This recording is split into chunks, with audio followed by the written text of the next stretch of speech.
Hello everyone and welcome to Thursday. I have something to show you because I'm coming to some new conclusions. Sometimes whenever you work on something, your job, a hobby, whatever, you get in the groove of doing things a certain way, and sometimes things change, especially if it's tech related and you don't pick up on the new tech stuff and you stick with the old tech stuff because you're like, it's working. And then later, somewhere down the line, maybe much later down the line, you finally pick up one of those tech pieces and you're like, wait, this is better. Let me explain. Take a look at this. You see this file? This file is the first 20 VOD file from Tuesday when we did the first 20 stream. It is very large. It is 281 gigabytes. And you're probably thinking, it's pretty big. You're right. You're right. That is admittedly pretty big. It's actually astoundingly big. For some of you, that's like bigger than your hard drives. It's not that scary to me. We work with video all the time, and we have like lots of storage. But for a file that came out of OBS for a stream, that's massive. There's a reason for that. For one, I recorded the stream in 4K 60. So it was going to be a big boy, but it's bigger than it should even be, and part of that is because I'm still figuring out the best settings. I did a lot of stuff just based on all right, this is kind of what I've done in the past and what I think the computer can do, and I'm going to try different things. Anyway, that's one of the reasons why it's big. However, in an effort to make it smaller, because it really needs to be smaller for storage, because I keep all of this stuff forever, in an effort to make sure that, me doing streams every week, I'm not running into this problem, because this would be a big problem to run into. I was like, well, I'm going to try and make it smaller. And I did. I got it down to 58 gigs. And 58 gigs is very different from 281. And you're probably like, that's still really big. Yes, it's still really big. And I might be able to get it down further. I don't know. But it's still really big. The point is, it is visually identical to what I had. It is visually identical. And the reason it's visually identical is because it is H.265.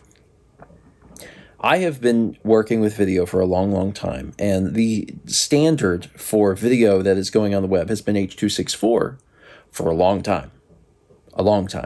But we actually got H.265 a while ago. The standard was probably introduced a decade ago or more. But H.265 has been kind of the de facto thing on a lot of modern devices for a while.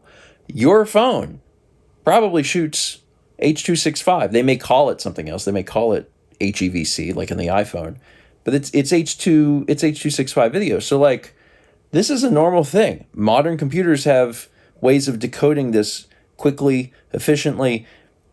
I have not ever started using it, and it's because I've used H.264 for forever. And there's nothing wrong with using H.264, but if you have a modern computer and you can decode it and you can work with it, maybe you should use it, because you can make it smaller. You can make it a lot smaller. And, even, I know some people will be like, that's 281 gigs is too big even for H.264. You're absolutely right. Those settings should be dialed in to the point where it's way, way smaller than that. And even, this 58 gig file, I'm pretty sure I can probably get it smaller than that still without really sacrificing quality. Because at a certain point, you're pumping bit rate into a video file, and at a certain point you don't need it. So it's kind of about figuring out where that line is. So it's something I'm still in the middle of figuring out. But the point is, I dropped the size by a huge amount just by swapping over to H.265. And H.265 is now old. Now we're moving on to AV1. AV1 is the new hot thing where, the file sizes are even smaller. So we're continuing to advance in technology. The point of this video is to be hey, maybe for you it's tech, maybe it's video, maybe like you've been making H.264s, but you should maybe try making an H.265 if you want to save on space. Just a consideration for you.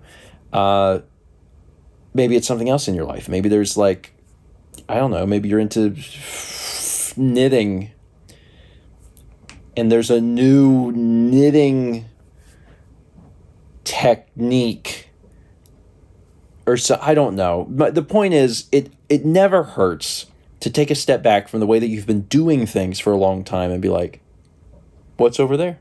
What's that? Can that save me hard drive space? So yeah, just something I noticed in the last 2 days, because this all came about, and again, I still gotta fix some stuff over there because I can't have that thing pumping out 300 gig files.